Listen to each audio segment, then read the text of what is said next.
13 ditë nga nisja e vitit të ri shkollor, Ministri i Mirëqenies Sociale dhe Rinisë Erion Veliaj ka mbledhur në një takim drejtuesit e 42 shkollave profesionale të vendit, nga ku ka lëshuar mesazhe të forta ndaj atyre drejtorëve që sipas tij nuk kanë ditur të ruajnë as dinjitetin më minimal të shkollave të tyre dhe si të tillë do të largohen. Kur dikush të beson ty gjën më të shtrenjtë, si mund ta presësh në këtë mënyrë?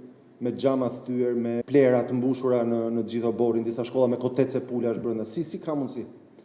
Kështu që kjo është arsyeja pse 3 nga 10 drejtorët e atyre shkollave nuk janë më sot këtu. Ndërkohë që disa të tjerë kanë punuar në kohë rekord. Shkolla Ali Myftiu në Elbasan, vetëm dje janë regjistruar 139 vend. Cikleti ynë i madh do jetë si do japim lajmin e keq atyre që s'do i pranojmë dot, sepse kemi më shumë aplikime se ç'kemi hapësirë. Minimalisht ne do të kemi 10% më shumë regjistrime në secilën shkollë, që secili ta ketë rezultatin e matshëm. Veliaj është treguar i drejt për drejt duke ju drejtuar firmave që përfitojnë projekte me fonde shtetërore, se do të jenë të detyruar të trajnojnë nxënësit që dalin nga shkollat profesionale. Kush ka fituar tender në bashki, me detyrim do pranoj të ketë nxënës të asaj shkolle profesionale në atë bashki të bëj praktikën. Kush ka fituar qoftë dhe 100 darkë nga fondi nxitjes punësimit për kompaninë e vet, me detyrim do pranoj që nxënësit të bëjnë praktikë kësaj biznes. Një hallkë e fortë për zhvillimin e arsimit profesional pritet jenë edhe bordet e shkollave, që sipas ministrit do drejtohen nga biznesmen të suksesshëm.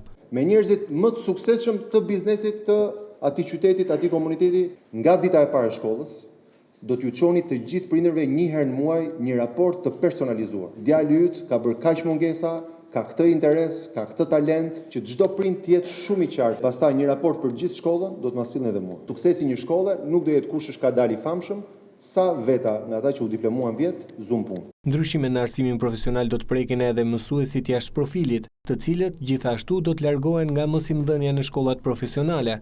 Pika më e dobët e arsimit profesional në vend mbeten kurrikulat mësimore të vjetruara që nga sistemi monist, të cilat në kooperim me biznesin do të axhornohen në përputhje me teknologjinë e kohës.